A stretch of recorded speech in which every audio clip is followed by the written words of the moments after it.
Mesdames, mesdemoiselles et messieurs, fils et filles de lumière, je suis très heureux une fois de plus d'être en votre compagnie dans le cadre de notre émission quotidienne, méditation matinale tous les lundis, mardi, mercredi, jeudi, vendredi, samedi. C'est-à-dire de lundi à samedi, chaque matin sur notre chaîne YouTube. Quand vous vous réveillez, 5h00, la prédication, la méditation est déjà disponible pour vous accompagner tout le long de cette journée, pour vous édifier, pour vous élever spirituellement et vous amener davantage à être passionné de Dieu et à aimer Dieu et à demeurer dans la présence de Dieu. Une fois de plus, vous êtes bénis au nom de Jésus-Christ. Aujourd'hui, je voudrais partager avec vous un sujet très important.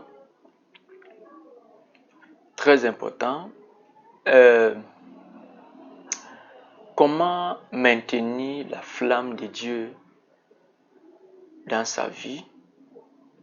Comment réveiller et maintenir la flamme de Dieu dans sa vie? Donc, je vais m'adresser à deux catégories de personnes.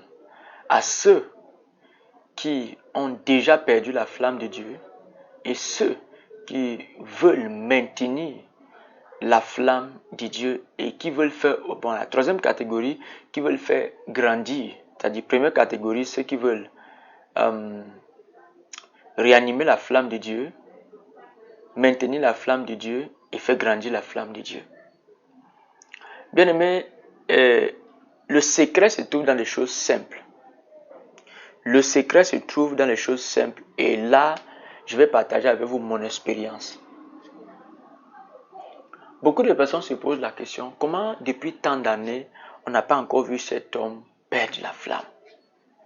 Malgré toutes les situations, malgré tous les problèmes, comment il fait pour ne pas perdre la flamme? Au contraire, il croit. Alléluia, la flamme de Dieu croit en lui. Je vais partager avec toi mon secret. Bien-aimé, je le dis toujours, Dieu se révèle dans la simplicité. Beaucoup de personnes pensent qu'être spirituel, c'est apparaître et disparaître. Non. La première des choses que je vais te donner comme secret, remplis tes paroles de Dieu. Remplis tes paroles de Dieu. Quand tu veux saluer quelqu'un, dis à la personne que Dieu te bénisse. Tu arrives dans une maison, tu trouves plusieurs personnes, que la paix du Seigneur soit avec vous. Un ami vient te rendre visite, que Dieu te bénisse. Lorsqu'il te pose un problème, tu dis avant qu'on ne commence à causer, permets que je prie. Tu prends un temps, tu pries.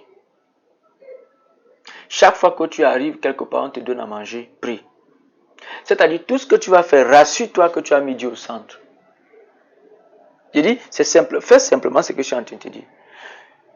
Tu vas voir ce qui va se produire dans ton esprit. Tu vas constater ce qui va se produire dans ton esprit. Plus tu vas faire cela.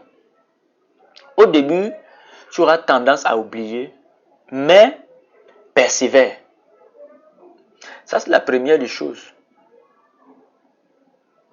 Est-ce que nous sommes d'accord? La deuxième des choses, suit beaucoup l'adoration. Je parle de l'adoration, pas de la louange.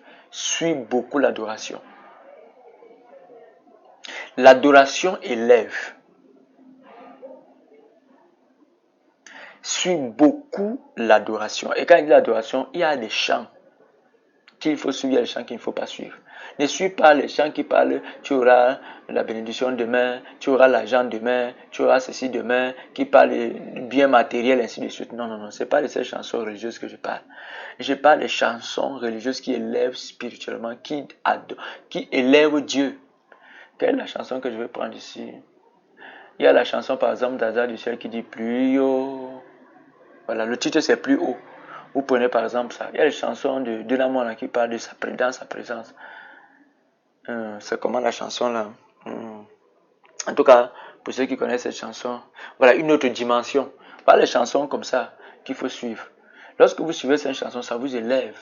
Vraiment, ça vous élève spirituellement. Est-ce que vous comprenez? Voilà. Prenez le temps, suivez ces chansons, remplissez vos paroles de Dieu. Et la troisième des choses, soyez toujours là au culte. Soyez toujours là. Soyez toujours aux enseignements. Quand il parle des enseignements, ce n'est pas les moments... Aujourd'hui, je me rends compte que beaucoup de personnes aujourd'hui aiment plutôt les moments de délivrance, de guérison, ainsi de suite. Non. Chaque fois qu'il y a enseignement, je préfère que tu assistes même beaucoup plus aux enseignements. Parce que la connaissance de Dieu fait avancer. La connaissance de Dieu te fait découvrir. La connaissance de Dieu affranchit. Te fait quitter d'une étape à une autre étape. T'ouvre les yeux afin de comprendre un certain nombre de choses. Est-ce que tu comprends ce que je suis en train de te dire? Là, je crois que c'est sur la troisième des choses. La quatrième des choses, c'est il ne marche pas avec tout le monde. Dès que tu te rends compte que la personne avec laquelle tu marches ne te ramène que dans les choses inutiles,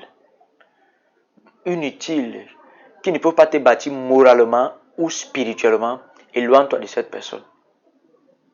Je répète, ne marche pas avec des personnes qui ne vont pas avoir des causes avec toi, qui peuvent t'enrichir moralement ou spirituellement. Un ami qui t'enrichit moralement est un bon ami. Un ami qui t'enrichit spirituellement est un bon ami. Mais un ami avec lequel il ne parle que de futilité, le football est monté, le football est descendu, ainsi de suite, non. Tu as un camarade de classe avec qui vous étudiez. Lorsque vous êtes en train d'étudier, vous étudiez vraiment, c'est un bon camarade. Et lorsque vous rentrez, vous allez parler par exemple des dépravations qu'il y a, vraiment c'est pas bon, c'est très important. Amen. D'être responsable, des choses comme ça. Est-ce que nous sommes d'accord? C'est très important. Alléluia. Donc, voilà à peu près. Et la cinquième chose que je vais ajouter, bien aimé dans le Seigneur, quoi qu'il se passe, quoi que vous fassiez, n'oubliez jamais de prier. Soit vous fixez vos heures de prière pour un début. Parce qu'au fur et à mesure que vous allez commencer à prier, votre esprit va s'adapter et vous n'allez plus fixer les heures de prière, mais votre esprit va vous imposer certaines heures. Et ces heures vont être parfois différentes, ne vont pas être les mêmes heures. Mais au début, fixez-vous des heures de prière. Voilà ce que je suis en train de vous dire. Au début, fixez-vous des heures de prière. Fixez-vous les heures de prière. Est-ce que vous comprenez? Et vous allez voir ce qui va se produire dans votre vie. Alléluia. Donc voilà les 5 choses que je vous ai données aujourd'hui qui ont la capacité de réanimer la flamme de Dieu en vous, de maintenir la flamme de Dieu en vous et de faire grandir la flamme de Dieu en vous. Les 5 choses à retenir, à pratiquer pour réallumer la flamme de Dieu, pour maintenir la flamme de Dieu et élever et faire grandir la flamme de Dieu. C'est ce que j'ai tenu à partager avec vous ce matin au travers de cette émission méditation matinale. Je vous assure, elles sont simples, mais c'est elle qui va réanimer votre flamme. C'est elle qui va maintenir votre flamme et c'est elle qui va faire croître votre flamme. J'ai partagé avec vous une expérience très importante. J'étais très heureux d'être en votre compagnie. Abonnez-vous à notre page, à notre chaîne YouTube, Vrai Évangile TV et partagez dans les groupes Facebook, WhatsApp, mettez dans vos statuts afin que ceux qui sont dans qui sont en train de perdre leur flamme puissent la réanimer, la maintenir et puis la faire grandir. Que Dieu vous bénisse. J'étais très heureux d'être en votre compagnie. Que cette journée soit une journée de grâce, une journée de prospérité, une journée où cette parole va vous conduire. Alléluia. Et commencez cela dès ce jour. Commencez ça dès aujourd'hui. Donc, commencez dès aujourd'hui. Alléluia. Voilà. Tu es béni au nom de Jésus. On dit à demain matin, lorsqu'il sera 5h00. Shalom.